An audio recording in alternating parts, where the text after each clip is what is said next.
Get in close. Yeah, I want to hear.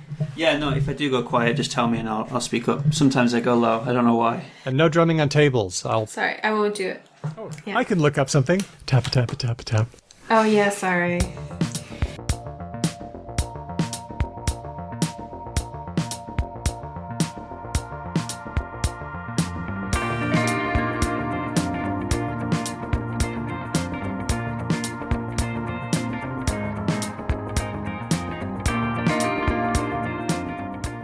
Hello and welcome to this special bonus Patreon patron edition of Because Language, a podcast about linguistics, the science of language.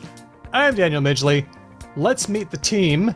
Her interests are linguistics, knitting, and specialty coffee. It's Hedvig Hurgard. Thank you very much. You are into the coffee these days, aren't you? I am quite into coffee. I must say my knitting interest has gone down. I did it for a while and then I thought to myself, machines do this. And then once I had that realization, I couldn't really comfortably continue without feeling like a machine. But I'm trying to finish a scarf, which is just a big rectangle, but I'm trying to finish it. Yeah, but knitting machines are so soulless, you know. If you have analog knitting, it sounds warmer. Yeah, they don't go from 45 to, 65 stitches on a couple of rows. Even so. Somehow I multiplied. Yeah. I'm going to throw my sabot into one. Did you know the French Luddites threw their sabots, their shoes, into the gears, and that's why we call it sabotage? Yes. You knew that, didn't you? Yes, I did. Welcome to this episode. It's etymologies everyone knows. And also joining us, his interests are bees, D&D, and Hedvig Hurgard. It's Stephen Mann. Thank you. Yes, accurate. Those are the top three, I think. In reverse order, obviously. Thank you for joining us. Ben can't be with us this time, but we're very glad to have your take on things, to sort of be the non-linguist of the group.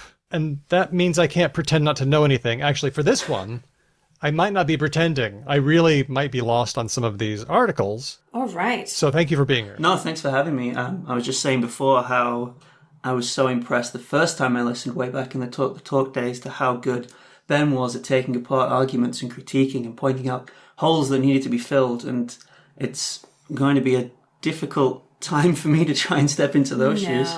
You're just going to be you, and it'll be fine. Exactly. I also didn't know the etymology of sabotage, so we're starting off on the right foot. Oh, I see what you did there. No, no pun intended. No, I did know that the shoes were called that. Never mind. I was going to say I wasn't sure, but I actually was sure. And they're Luddites as well. Yep. Yep. Now, this episode is a very special bonus Patreon edition. Thank you so much for your support. You help the show, and that means that for a few months at least, you're the only ones who get to listen to this. So I'm glad that you're here. We are taking all the news, all the research knowledge, and we are bringing it to you in our own special way, which means that we're trying to figure it out, and we're probably not going to get it quite right, but we're going to try. Oh, we're going to do our best. As you do with Journal Club. And this is one of our famous Journal Club episodes. I like Journal Club. I learn more. I also like Journal Club. I think it's fun. It is one of the shows where it's the hardest to not try and sit and Google and tap away at my machine at the same time, because suddenly we ask something like, oh, how big was their sample size actually? And I'm like, oh, I want to know that. And then it's like clickety, clickety, clickety, and then Daniel hates me. So maybe for Journal Clubs we just allow clickety clack. Oh, do you have a sound effect that you can drop in to signify that you're doing the research? You can click while I'm talking because I can mute you during those times we're on separate tracks. Click while you're talking. Yes. Okay, well, should we just jump in? Yes, let's do it. Okay, the first one is about loss of medical knowledge. Mm-hmm. This is work from Rodrigo Camara Larret and Jordi Bascompte, professor of ecology from the University of Zurich. I mean, we all know that there are loads and loads of indigenous languages and non-indigenous languages that are disappearing. What's the stat? In 100 years, we're going to be losing, like half? That's what David Crystal in his famous book on the topic says. I don't know what the current rate is, but there's about 7,000 languages in the world, and a lot of them are actually, frankly, like no longer spoken. And we used to call that extinct, and now we call that sleeping. Because they can be revived again, but a lot of them are under threat. And by under threat, we mean they are no longer being passed on to the next generation. Now, there are some bad reasons to be against this, and there are some good reasons. One of the bad reasons is when you lose a language, you lose a way of thinking. It's no longer possible to think a certain way. It's a bit sketchy. Yeah, it's very Sapir-Whorfian. I think what gets confusing is that so often language gets mixed with culture and thinking, and it's hard to tease out what is what, which is partially what this paper right now is about. Because, why don't you tell us about it, Daniel? But here's a very good reason to lament the loss of languages worldwide, and that is that some of the stuff that is encoded in these languages is stuff that only those people know. And the example that I always go to is biomedicine. People in remote places, they were experimenting with herbs for a long time, and they remembered what worked. So when we lose their language, we lose knowledge. But that's what this paper is about. Yes, that's what this paper today is about. So they estimate that about 75% of the world's medicinal plant applications are only known in one language. Not surprising, is it? Like a lot of very localized plants and stuff are probably only known to a small amount of people, right? Yeah, I initially read that as that there is this one language that is containing 75% of the world's knowledge on medicine. That's pretty cool. That's Sorry, pretty cool. And why they didn't mean that. But no, it's for each of these. If you pick one, there is one language, but they're not all in the same language, I guess. Yeah. It isn't always the same language. Actually, could that be true that English contains 75%? What are the stats here? 75% of all medicinal plant services are linguistically unique and therefore only known to one language. That is pretty incredible. Yeah.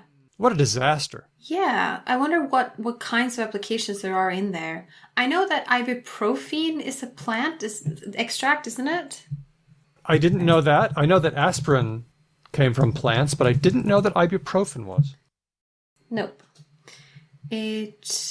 I am looking up history of ibuprofen. It is... No, I think you're right. I think it's aspirin that is from a plant base. I am wrong. It's interesting to be wrong. Of course, the plants for aspirin came from the jungle, except you can't find it now. You know why? No. Because parrots eat them all. That's going at the end. So the researchers say the big message is basically that there is increasing evidence that cultural diversity and biodiversity are interrelated, and we found this at a fairly fine geographic scale. If this is the case, then it makes a strong argument for indigenous people to be part of ecosystem management in sites where they live. Yeah. What this tells me is that the work we do needs to be connected with the community. The days of us being able to swoop in, study a language, and swoop out, they need to go. And the knowledge of the community needs to benefit the community. And when that happens, it can benefit all of us. And funnily enough, the next item we have on our journal club is very related about linguistic diversity and biodiversity, isn't it? So this is a paper by Gorenflo and Hormain from Pennsylvania State and University of Oxford. And they were studying linguistic diversity and biodiversity to find out how to sort of get better at biodiversity conservation in specific places in Africa. And they found, which has been found before, actually by Susanne Romain, who's one of the authors, together with David Nettle, that the number of languages in a given space and the number of unique species in a given space are correlated across the world. Okay, now why would that be? Because when conditions are good for living, lots of things can live there? I think so, right? That's the only thing that makes sense to me. Yeah, just from the abstract and trying to think about what kind of causal basis there could be for that. That seemed to be the key, or the sort of initial hypothesis. These tests were done in natural world heritage sites, right? So I guess they're sites with really important resource bases, I guess, for humans as well as other biological taxa. And unlike a lot of other papers that have been written before about biodiversity and linguistic diversity, in this one they actually suggest some active policy changes. So they suggest that involving Indigenous communities in these places is like a good way of making the conservation of the biodiversity have greater success chance. I'm not entirely sure what kind of involvement we're talking, but it makes sense. It's interesting, this is a biology journal as well, right? Not a linguistics I think journal. so. Conservation biology, yeah. I take it it's one where policy suggestions would be taken more seriously by people reading this. Yeah, maybe. Yeah, I'm not used to... actually, before this show, there's a famous book by David Nettle called Linguistic Diversity, where he also talks about this. And I was looking up a review of that book, and one of the reviews, like, main critiques of that book was that it wasn't suggesting policy changes, that it wasn't saying, that it wasn't discussing recent, like, colonial history in terms of linguistic diversity. And it seems like this paper is taking that on more, like, active. Linguists in general tend to not, how do you say? Get involved? Yeah, like people who work on specific languages, like people who do documentation work, maybe get involved. But people who do like cultural evolution, are these two variables connected? Like a lot of the papers we study, they don't tend to get involved.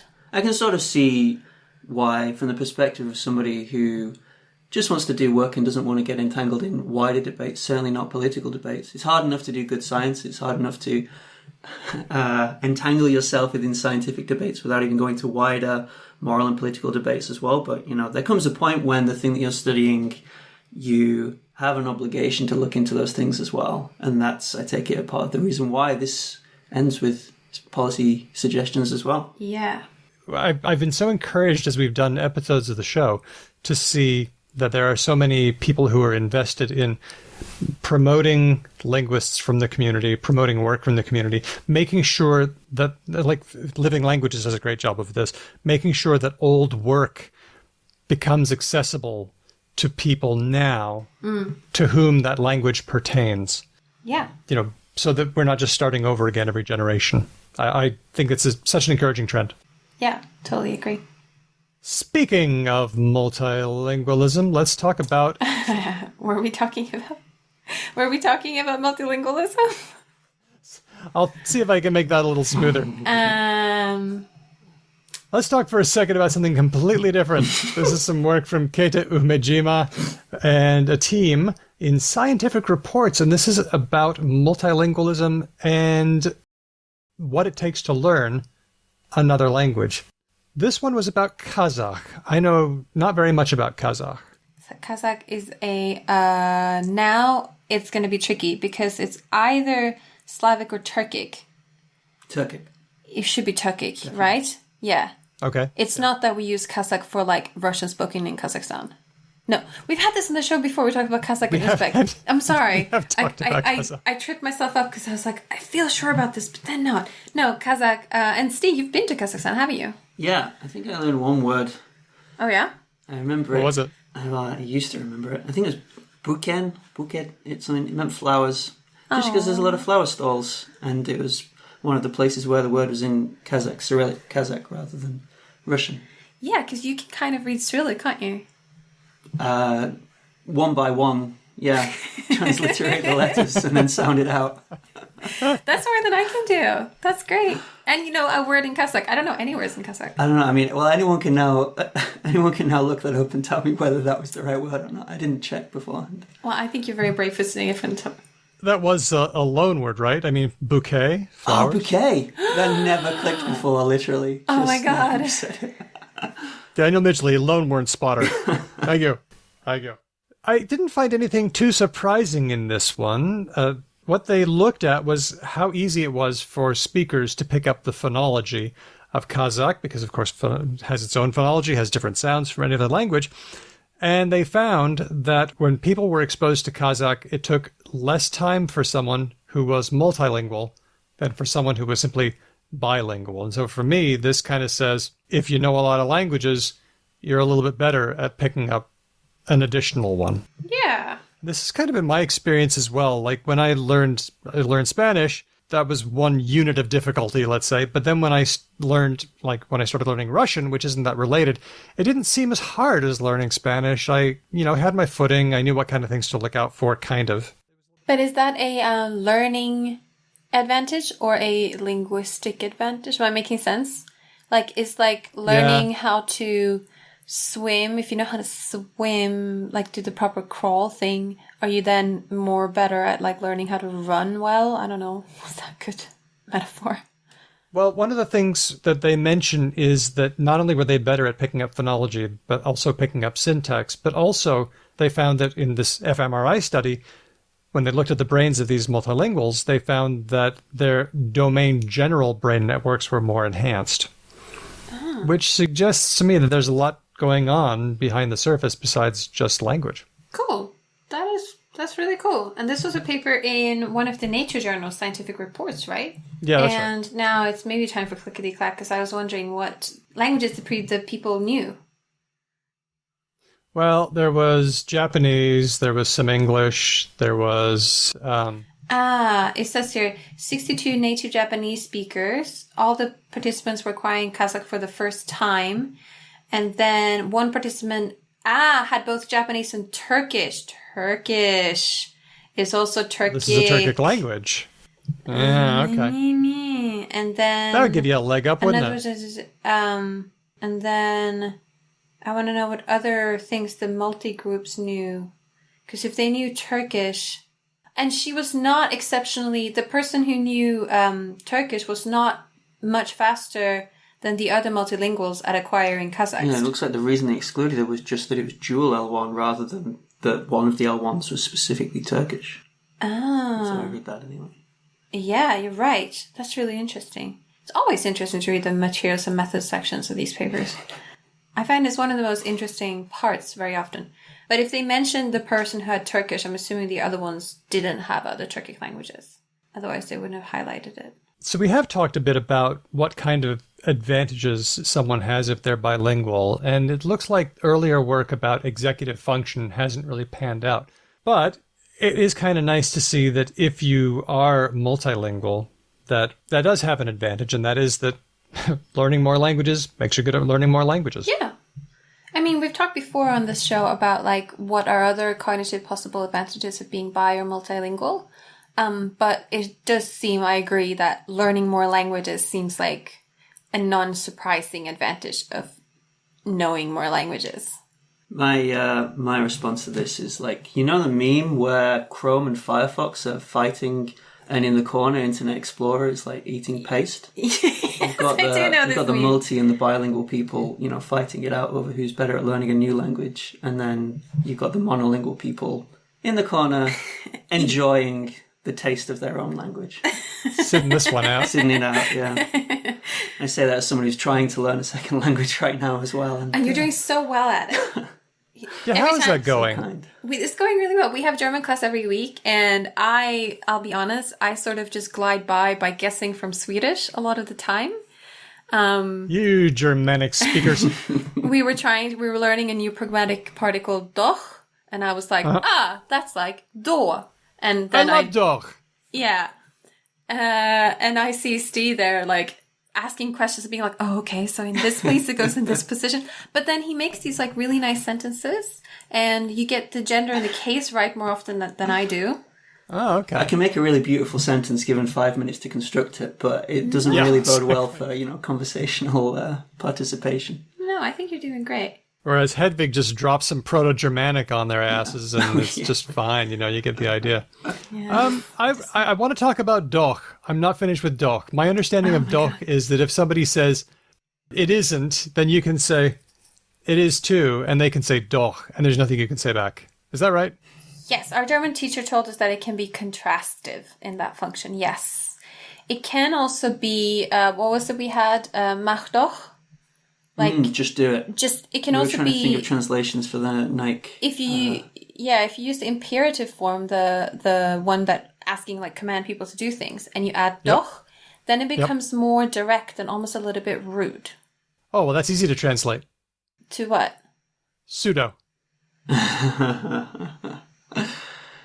This is one of those situations where only an XKCD comic can explain what's going Oh, on. I know what pseudo is, like, on command line stuff. Yeah, that's it. Yes. Oh, okay. Pseudo, do it. Okay.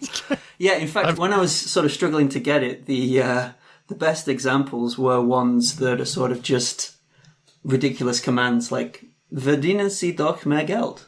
Just earn more money, you know? I think just. You keep saying just all the time. Just do it. Just is good. Yeah, I think just is doing it. Yeah. But it could also be like, get out of the way then. Like, get out, like if you're in the shop and you're annoyed someone's in your way, apparently you can use doch as well. This is a dangerous word. Yeah. It's almost got too much power. I remember someone telling us, I think very similar to what Daniel said originally, about... Contrastive. Yeah, if you... for example, if you say something like, oh no, we weren't in the office drinking gin. No, doch. Something like that. Wasn't that Indeed you an were. unnamed person's example to us a few months ago? We weren't in the office drinking gin. No, not about us, about themselves, which is why they're going to remain unnamed. I can admit, drinking gin in an office. Let's hope my boss never becomes a Patreon. Thank you. I enjoyed hearing about your German studies. Let's go on to some work from José Luis Mendevil Giro from the University of Zaragoza, Spain. Would this person possibly be described as a generativist? I think they are. We should also say that this paper is a few years old, but Okay. I am trying to... It's from 2000 and... I'm clicking it. 2018? Why did this get your attention at this distance? Good question. So it's called Why Don't Languages Adapt to Their Environment? Wait a minute. We just did a whole show about languages adapting to their environment, and Yes. it turns out they kind of don't. Well, it turns out for those three things, they seems like they kind of don't, which is fine, Okay. I think. Which is the climate things, like heat and air pressure. And... This paper caught my attention because I am myself pursuing research projects that have to do with the social niche hypothesis and if social environment of languages make a change for what they're like, or how fast they diversify and stuff like that. So, and I wanted to, you're writing a paper and you're trying to find a contrastive view of like, what would the opposition be? And me and my co-authors came across this paper and we were all trying to read it and it all enraged us. Like we had trouble finalizing reading the paper because we were all like like that. And then steaming. And then I noticed that Sean Roberts is actually one of the reviewers. So I'm not sure what to make of that because Sean is a friend of the show and is a very sensible person. I thought this paper was I don't want to be too mean, but I found it difficult to read and I don't agree with the conclusions. I have this friend who is a doctor who's very knowledgeable, very temperate in his reasoning, and avoids the kind of polemicism that I love to go in for. He avoids it like anything. So I always think, you are too sensible, and it's driving me crazy. Is that like this? No. Oh, As in, this paper is that like not Sean? sensible. No, is that like Sean, though, Oh, reading like over he this? is being too fair in his review? You or yes. I mean, let's get into this paper. Why don't you tell me about it? Right, so this paper is called Why Don't Languages Adapt to Their Environment? And it's written by a man who I would confidently describe as a generativist thinker. So he's part of the linguistic school. I just have to bust in, though. Sorry. Languages do adapt to their environment, don't they? I mean, really. Social environment. Like we've talked about how when you have a number of people, the language looks that way. But if you have a huge number of people, then the language looks a different way. Well, we're trying to figure that out now. There's a bunch of... This is like the cutting edge right now of linguistic research is whether this is true or not. But we're trying to figure it out by... Like we, I say, as in like... Other researchers were trying to figure out by coming up with empirical test cases and then seeing if the effect is significant. This paper is dismissing that point from theory, which is a different beast. Oh, that's rough. Well, theory can be great. And one of the reasons I also wanted to talk about this paper is because we don't talk that much on this show about generative thinking broadly, that much. So this paper, and I'm going to get Steve to help me along a bit as well, first of all, there's a couple of premises, basic assumptions. So the first one is that languages don't really exist. They're like fuzzy defined categories. The thing that exists is the internal thinking language of an individual. Okay, so this is very common for people in the Chomskyan mold. I tend to look at language and say, look at this group of people doing a certain thing. They're performing language and they're changing it according to... But if you're more in the Chomskyan mold, then you're going to think of language not as it's performed. That's the external manifestation of language. But the real language is inside your brain, the internal language. It was inside you all along. It was inside you. It was the friends we made along the way. No, it's not the friends we made along the way. It's inside you. Yes. So that's not language as a social action. It's language as internal cognitive activity. Yeah, exactly. And languages, as in like Spanish is a language and English is a language or whatever, aren't really meaningful units really from this perspective. That is interesting. I'm not going to poo-poo that. I think that's because English, what is that? It's not a thing. Neither is Spanish. Yeah, but we can talk about like that there's a lot of idiolects, so the external individual language of an individual and how they differ. But we can say that there are clusters, right? Like English, people who say that they speak English tend to understand each other better than one person who speaks Swedish and one person who speaks English. I mean, we define English as, well, that's not anything else, right? That's not Spanish. It's not Japanese. It's not anything else. And these people understand each other mostly, kind of. I mean, it comes in different flavors, but it's English. I don't know. But it's an abstraction. That's even, so interesting. Even those categories are less extreme, you could say, than the I language, the internal language. That is what this author, and I guess other generativists, are using the word language to refer to. Yeah. They're not just taking the idiolect of an individual person who speaks English in a kind of janky, unusual way. They're taking it to be something that is very different, very much deeper than the kinds of surface structures that distinguish languages as, we would talk about languages. Right. They are talking about the internal system. And would this be the kind of thing where Chomskyans often say, well, all of human languages are basically one language, the universal grammar? So from this perspective, exactly, I languages are very alike, and external languages may have differences between each other, but that's just like makeup. That's just external. That's not important. Those differences aren't really important. I should also say that this particular generative stance. There are generativists who aren't subscribed to these quite strong beliefs. Okay. Yeah. But I am listening. I'm listening. Okay. So once we accept that languages are basically kind of the same language with minor tweaks, and they don't adapt to the environment, why don't they adapt to their environment?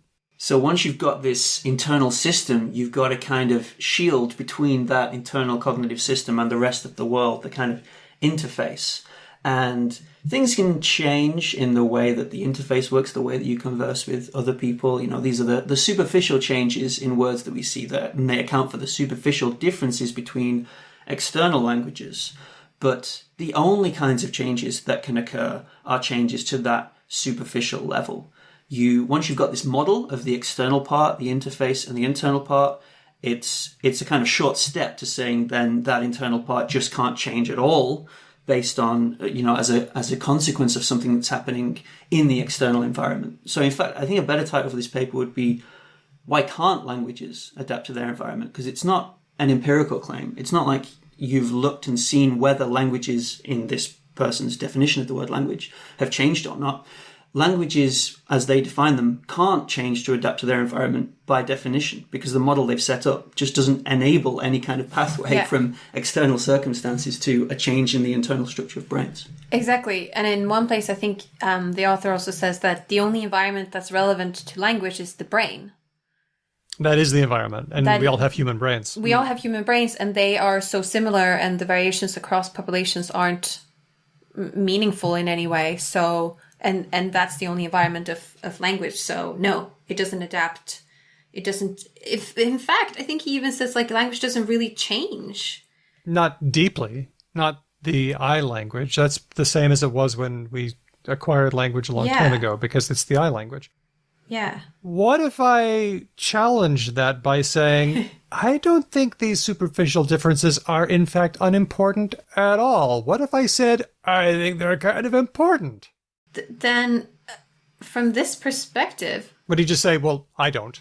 Yeah, I'm sorry. I think that's a little bit the response from this perspective is, oh, but you're wrong. Like, because you're not agreeing to the basic premise that the only interesting language is the internal language and the only environment of that is the brain. And, yeah, it's really difficult to see how this can constitute a conversation between people like you who study ecological relationships with languages and people like this who has that definition of language. They're two different definitions of the word language. It would be, and I'm okay with that because different definitions of language show us something interesting. Like formal language is one way of looking at language, and social language is another way of looking at language. That's totally fine. Yeah, I think the other way that I might approach this is by asking the author, if you say that the I language, the internal language, is the really important thing, what can you tell me about it? What does it look like? What are its structures? Because we've actually seen how sometimes cultural beliefs like taboo avoidance, don't say the names of dead people, can actually change the grammar of some languages. And the grammar is something that Chomskyans at least think is kind of important. So I would ask this person, are you able to outline the structure of the I language, or are you just going to not tell me what it is and then say it's the only really important thing? No, I think other generativists are working on what the I language is like. I mean, that's what UG is all about. We're going to have opportunities later in our show to talk to some generativists who maybe we've misunderstood them, but I would say that part of the great generativist enterprise is answering that question. This project of defending that basic premise from people who say that there's a social or ecological adaptation of language is sort of like a side project. Most generativists are involved in trying to answer the question you just asked. Yeah. Now, ages ago, they had the principles and parameters model where they were trying to figure out what are the principles of language and then what are the parameters along which they shift between language. And I know that they don't do that anymore. I'm not as well versed on what form their search takes now. Are you better informed than I am on this? I don't know, but I know that we're going to have a special, this will be a sneak preview for our Patreons and our show planning.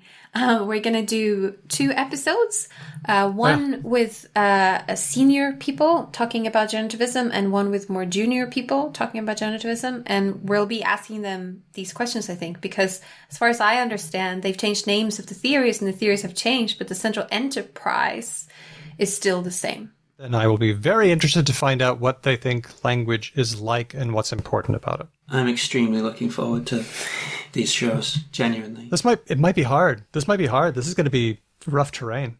Yeah, it is. But I'm up for it. Okay. Okay.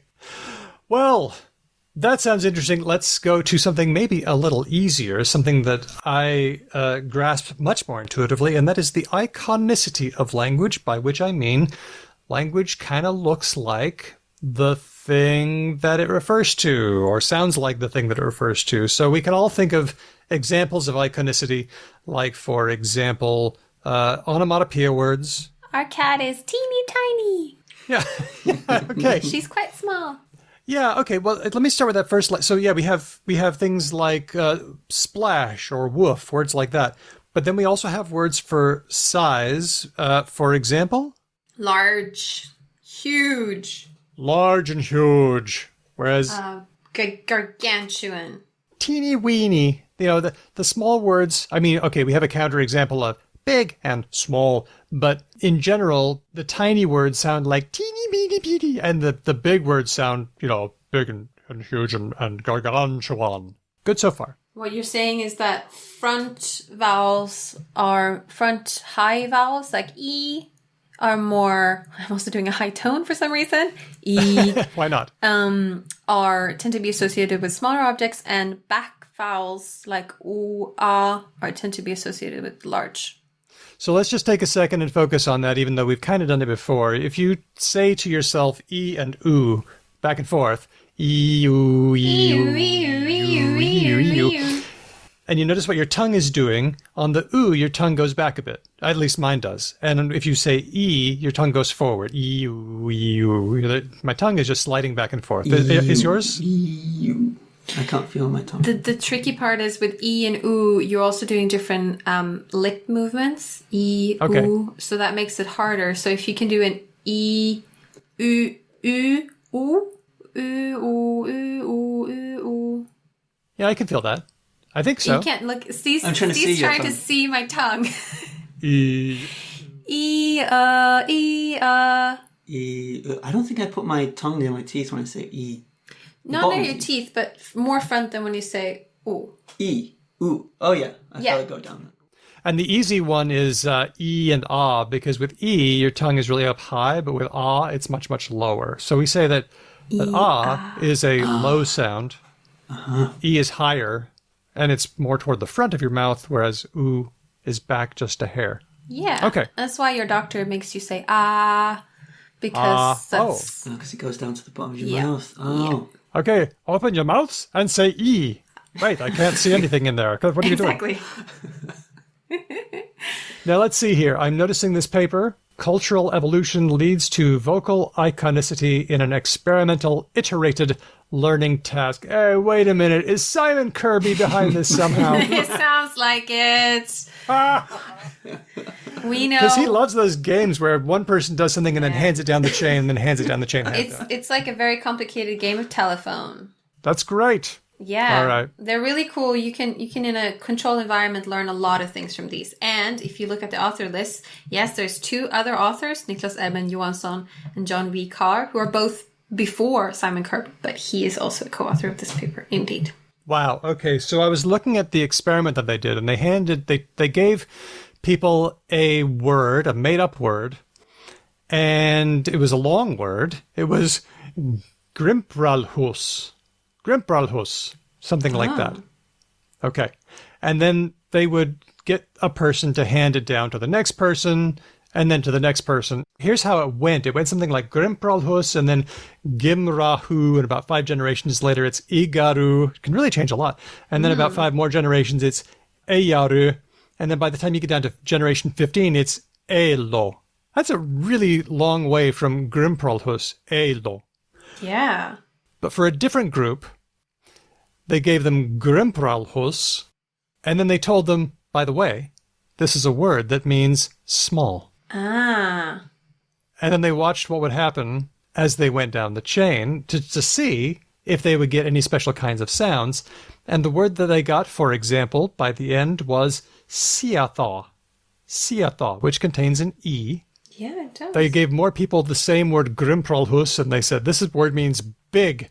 And I noticed that whereas the words for small turned out to be like shorter, 2 syllables, and they had E in them, when it was big, you had things like Gringragrus and Ivibichabicha. But this was in the same chain, and it ended up on Inemboriha. Wow. That's big, and it's got lots of ah vowels in there. I guess siathaw has vowels like that too. But they also tested for pointy and round, and the pointy one, it went from Grimpralhus to Tusalopo, and round, it went to Hokogo. Yeah. So great! How did it get all the way there? You can see the chain. And we should say, I've also found this table now, and this is an example of one of the chains, but they did this many, many times. So they didn't always get to Salupo and Hokogo. No. Yeah. That would be impressive. That would be Could go very anywhere. impressive. Yeah, then I'd be interested. Yeah, so they found, it looks like that when it was small, when they said this word means something small, they tended to get lots of E. And when they said that it was pointy, then they got lots of acute consonants. What's an acute consonant? That's not a term I'm familiar with. No. I'm looking at the definition here. So it says here that acutes are things like N, T, D, S, Z, L, R, R, and J, whereas grave ones are M, N, P, K, G, G, F. I'm mixing there, I'm sorry. F, H, V, W. Okay. I'm reading that acute consonants, we now call them mostly coronal. What is coronal? Oh, it has to do I should know with this. your tongue. It has to do with your tongue, what part of your tongue you're using. So if you're using the tip of your tongue or the back of your tongue. Okay. Yeah. Oh, I'm seeing also the Wikipedia page for this says that there are labial, acute, and back. And the labials are P-like. The acutes are T-like, and the back ones are K-like. So all the t, but also duh, and all the ones right around there. And those are the pointy ones. I guess it sounds kind of pointy. I guess I'm getting a Kiki Booba thing going on here. Yeah. Except it's TT. And also just, so grave actually mixes m and b, which are done with the lips, with k, which are done further back in the mouth. Right. Okay. I don't know if I would say that these, like, when I think of the vowels, like we talked about before, I get an instant sense of what the iconicity could be about. When I look at these consonants, I'm struggling more. Yeah, there are 3 different ways of categorizing these consonants. And like you, Daniel, I was thinking of the Kiki Boba, or whatever the example is, the one that linguists often tell to non-linguists. Yeah, Kiki Boba. Yeah. And I was looking The out spiky for it. one. Yeah. Yeah, he's the spiky one, and the blobby shape is Booba. In the example table, the round one has the K in it, I think. Not this one, in the example transmission chains that we just looked at. So yeah, they've categorized them in a sort of a different way. Maybe the Kiki Booba you're meant to mainly think of the vowels. But yeah, you're right. That's what I'm thinking too. I'm thinking if you said Coco, that wouldn't be spiky. Ah, I'm with you.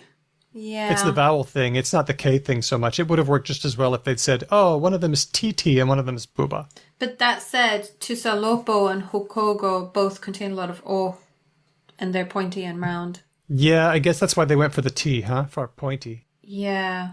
Yeah. I love iconicity. I think it's so cool the way that it has, it seems to have an influence on language. And I think there's a lot of interesting data in this paper. I definitely think that there's also the effect of like you said, the length. So the big words in this example there seem to be 3 or 4 syllables, whereas the small words boil down to 3 or 2 syllables. And look how quickly the long words change. Like, the longer words are changing pretty much every generation, whereas the smaller words are, much easier to retain because easier to hear and easier to recall. Limits on working memory. It stays in, for the small one, it stays in Yahoo for a while in this example. Just Yahoo, Yahoo, Yahoo, Yahoo, Yahoo, Biaho, Miaho. But for a while, it just, everyone's like, yeah, no, this is the stable, this is the thing. I love these transmission chain experiments. Yeah, they're really cool. You're right, I like the idea of Simon Kirby just sat in his office thinking, okay, what can I get these undergrads to do next?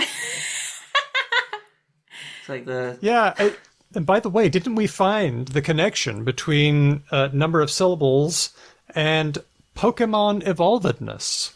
Remember that? Yeah. Yeah.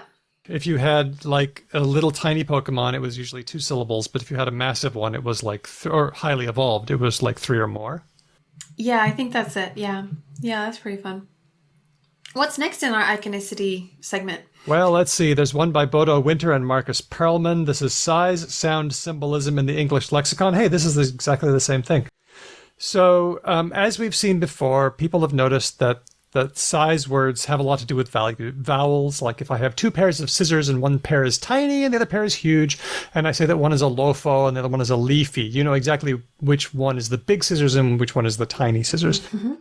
But it hasn't always been clear if this is just an artifact of the data sets. So what this team did, Bodo Winter and Marcus Perlman, they looked at examples of words in English that meant either tiny, small, large, big, or huge, and they extracted 223 words, and they got things like gigantic and hefty and humongous and prodigious, strapping.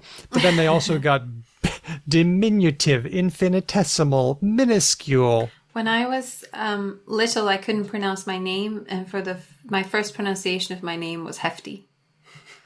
Oh. And I think I was also a little bit chubby, so it's pretty good.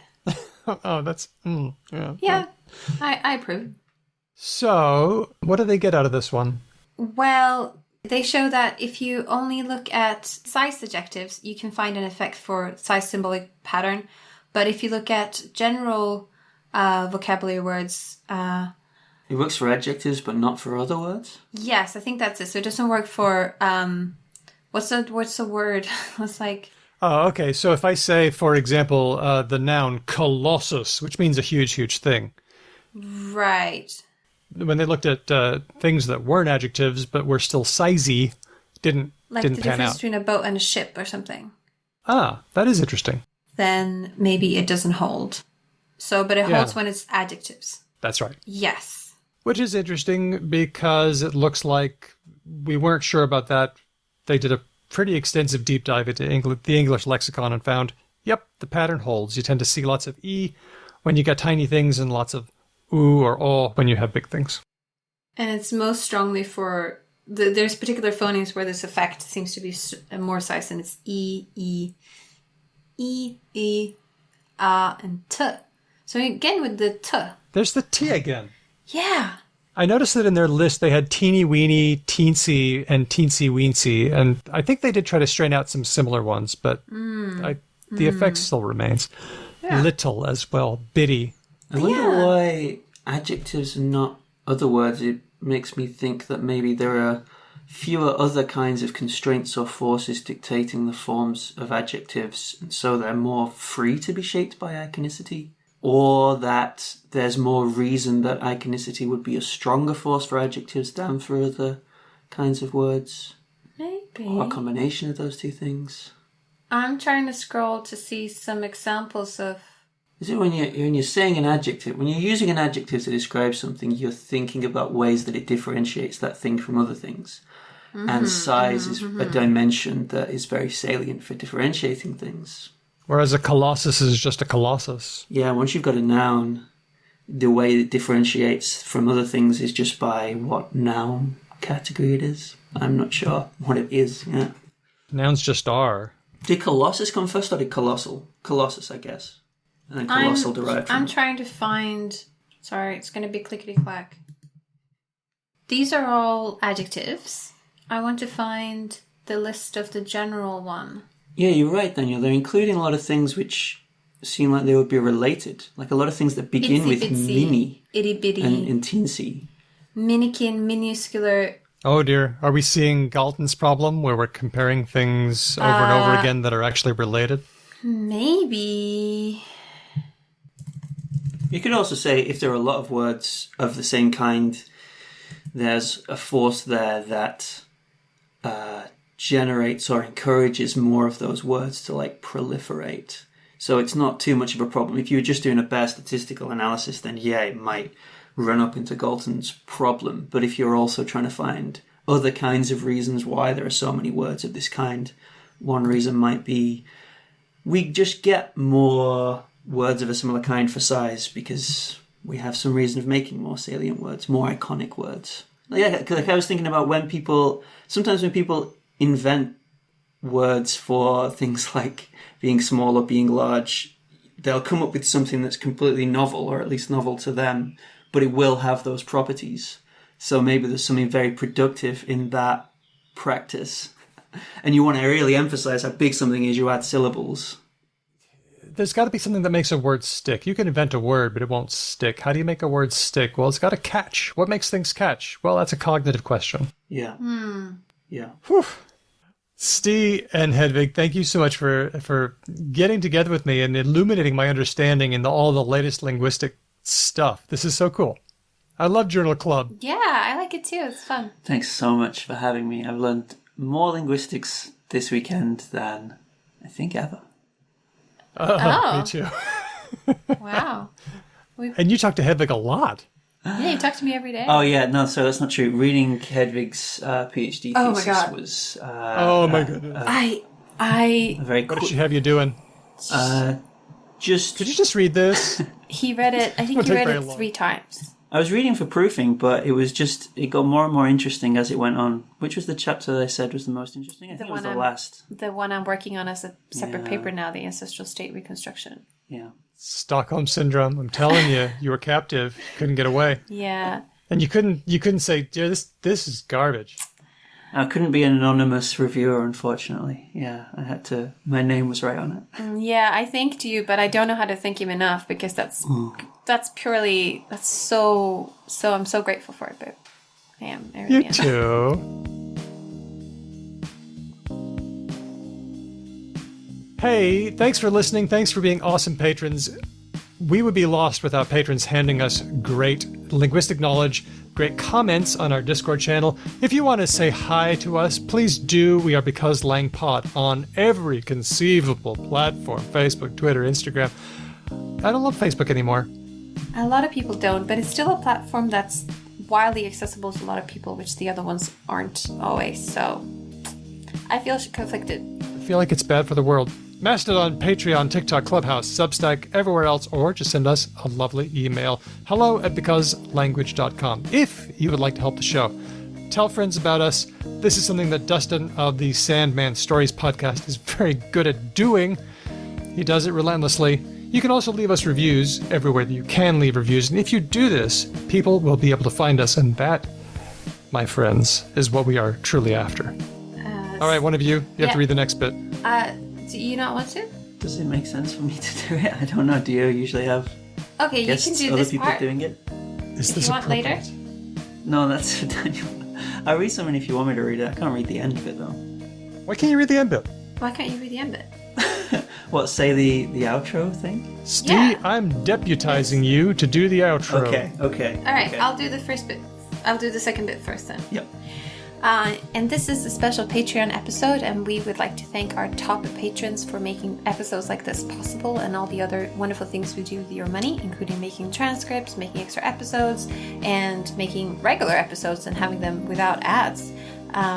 And like I said, also having the transcripts, which means you can search them and they become accessible for people who can't listen or just don't want to. It says here in my reading notes, which is interesting. I know people who didn't want to listen? No? Noam Chomsky. I said, Noam, we talked about your work. Professor Chomsky, we talked about your work. Do you want to respond? And he said, sure, send me a transcript.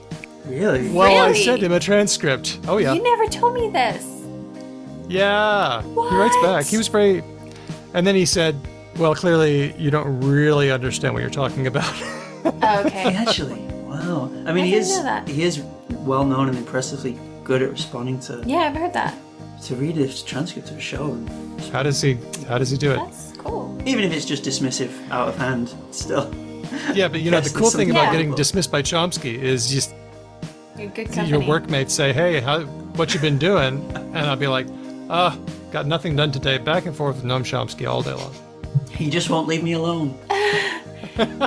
It's like the MPI of psycholinguistics in Nijmegen was once called a perversion of linguistics by Noam Chomsky. Or at least that's the way the rumor goes. And apparently they're incredibly proud of it. And they tout it along. Anyway, Why do we stay on the guy? we can make transcripts and have Maya Klein of Voicing Words make transcripts for us and send them to Chomsky because of our lovely, lovely patrons at Patreon. Yeah, and let me just give a quick shout out to our top patrons. They are Dustin, Termy, Chris B, Chris L, Matt, Whitney, Damien, Helen, Bob, Udo, Jack, Kitty, Lord Mortis, Elias, Michael, Larry, Christopher, Andy, Mai, James, Nigel, Kate, Jen, Nasrin, River, Nikolai, Aisha, Moe, Steele, Andrew, Manu, James, Roger, lots of you aren't there, Brianne, Jonathan, Colleen, Glyph, Ignacio, Kevin, Jeff, Dave H., Andy from Logophilius, and most recently Samantha, Zoe, Kathy, Rosh, and the legendary Kate B. Thanks to all our patrons. All right, Steve, take it. Our theme music, their theme music, has been written and performed by Drew Kuplianov, who is a member of Ryan Bino and of Didion's Bible. Thanks for listening. Catch you next time. Because language. That was terrible, Steve. You're going to have to do it all again. That was lovely. I thought that was lovely. He's much better at me at doing like one take good. You're good at talking. That sounded good. very natural.